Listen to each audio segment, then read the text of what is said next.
organic, unpredictable, unknown, lovely, beautiful, a sense of fulfillment. This is part of the pleasures of life and not the chores of life.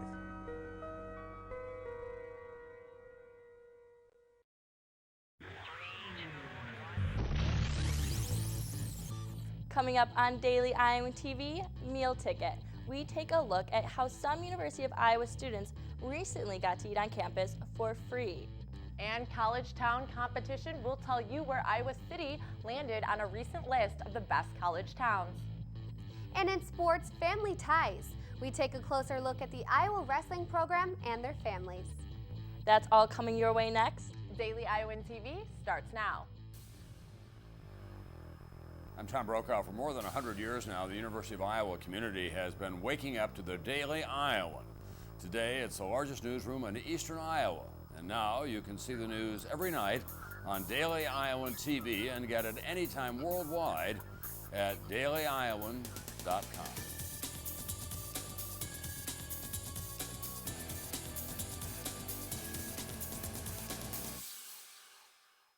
Thanks for tuning in to Thursday's edition of Daily Iowan TV. I'm Rebecca Swibes. And I'm Annie Costable. Some students' wallets benefited from a recent glitch in the University of Iowa housing and dining computer system. Daily Iowan TV's Anna Theodosis has a story. The University of Iowa Housing and Dining Administrative Offices discovered a glitch in their system during the first few weeks of the spring 2013 semester. This glitch allowed students who were on the university's meal plan during the fall but canceled their meal for the spring to still get meals after their plan was terminated, but they didn't have to pay for them.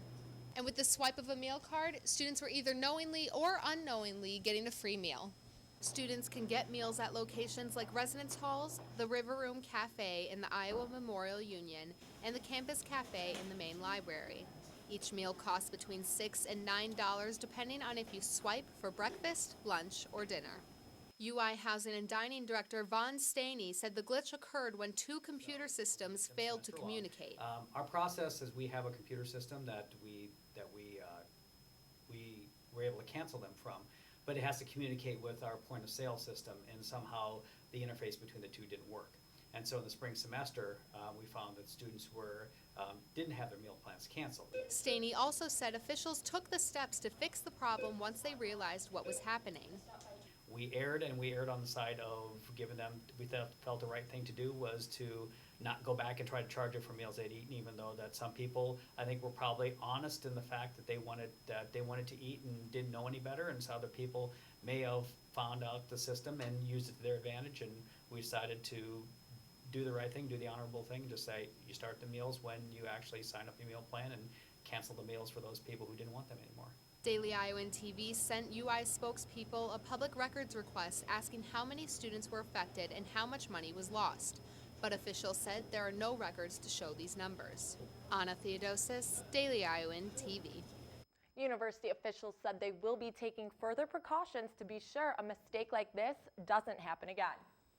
The Johnson County Board of Supervisors decided Thursday morning to invite the mayors of Iowa City, Coralville, and North Liberty to meet with them to discuss the future of a county paratransit program. A letter received from city officials on March 1st requested that the county would continue funding the SEAT's paratransit service, but to cut the funding by 50%. City officials say they hope the county will subsidize the service for $305,000. SEATS has provided door-to-door rides since the 1970s to individuals with disabilities, senior citizens, and others in need of assistance. The University of Iowa community saw more crime in 2012 than the previous year. The number of illegal incidents, charges, and people arrested all increased. That's according to a report released by the State Board of Regents Thursday. The total number of incidents was 3,345. The number of charges reached 2,538, and 2,018 people were arrested.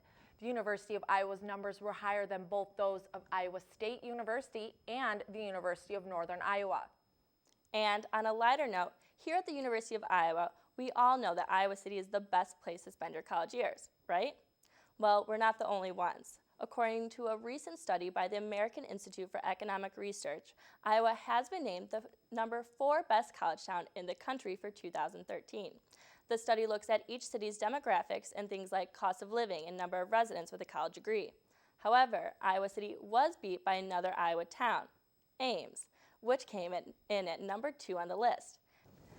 I mean, now, Annie, I personally don't understand how Ames finishes higher on the list than Iowa City, but everyone's entitled to their own opinion. I mean, obviously, if I was in charge of that poll, Iowa City definitely would have finished at number 1.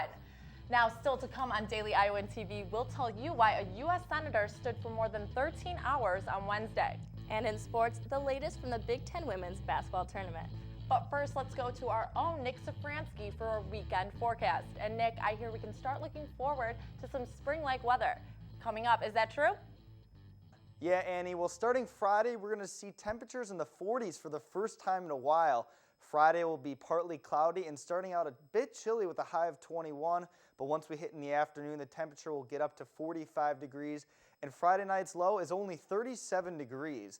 Now let's take a look at the extended forecast. Saturday brings a high of 45 degrees, but let's not put the white stuff in the rearview mirror quite yet, as there is also a 70% chance of snow. Sunday looks like rain, but temps will reach 50. Monday will clear up a bit. Tuesday we have a high of 50, and Wednesday we will see a high of 46. Warmer times are coming, folks. Hang in there. That's all I got. Back to you guys.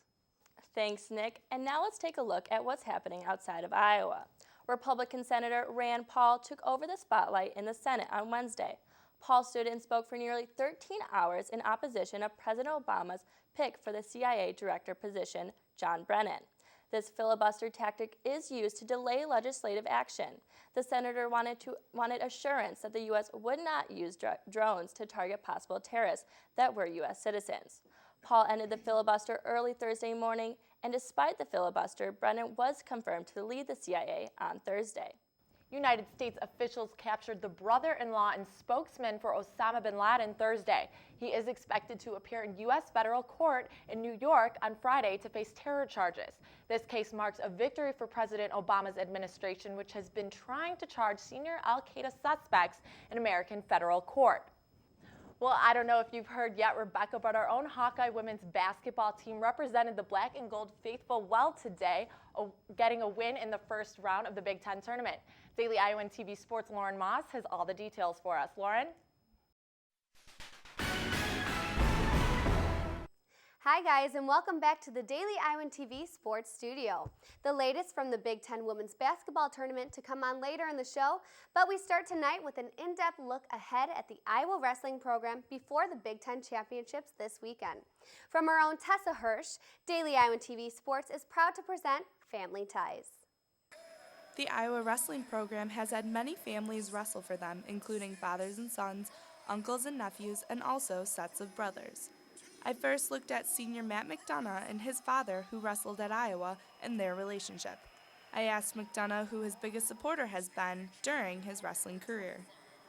My dad, he's just always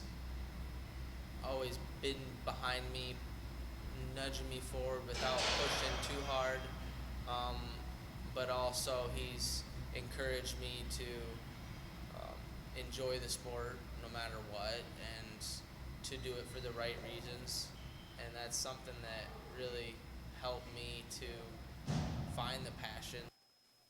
I then went to McDonough's hometown of Marion, Iowa, to talk more with his parents, Mike and Sandy, who gave me some insight on watching their son grow as a wrestler.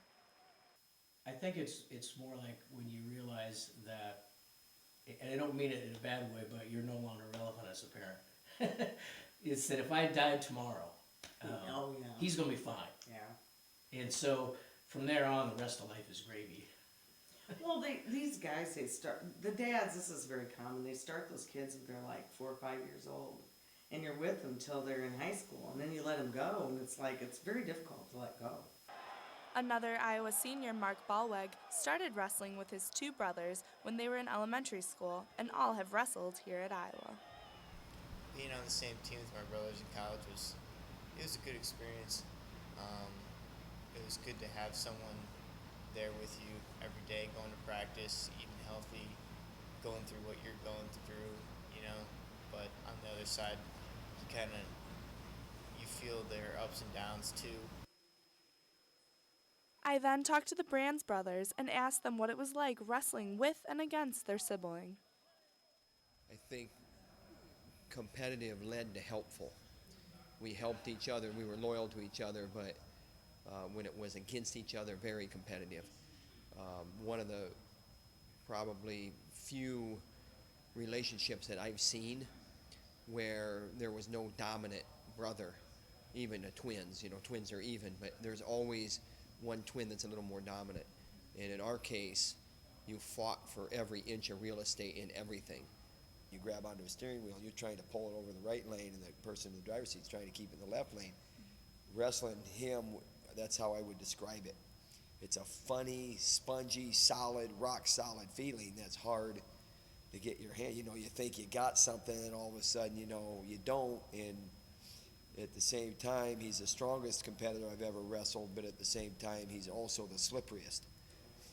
Wrestling means a lifestyle like anything else, with sacrifice and hard work and dedication and mental toughness and really a drive that you can't fully grasp unless you've done the things that that others haven't. The Hawkeye Wrestling program has had multiple family dynamics wrestle on their mats and hopes the tradition will continue. Tessa Hirsch, Daily Iowan, TV Sports. And now we're going to take you from one championship to another.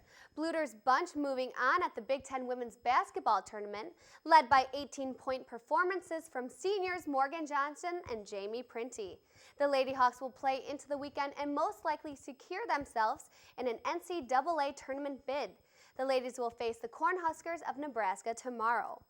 For exclusive coverage of the team, players, and tournament, be sure to check out DailyIowan.com for reports from Daily Iowan TV sports reporters on location at the Sears Center. And grapplers and hoops teams are not the only ones in action this weekend. For a quick look at where a number of Hawk teams will be in action this weekend, we're going to throw it over to Alicia Denyes, who's standing by in the Daily Iowan newsroom. Alicia? Yeah, as always, a lot on our black and gold calendar. This weekend, many weekend events around the country. The baseball team will be in Florida with the Snowbird Classic. They have 3 games over the weekend. Softball team has 4 games with the Mikan Invitational in Maryland. The track team will be in Arkansas with the NCAA Indoor Championships. Wrestling will be in Champaign, Illinois with their Big Ten Championships.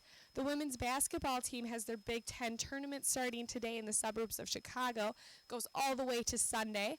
Friday, the women's gymnastics will host in-state rival Iowa State at 7 p.m.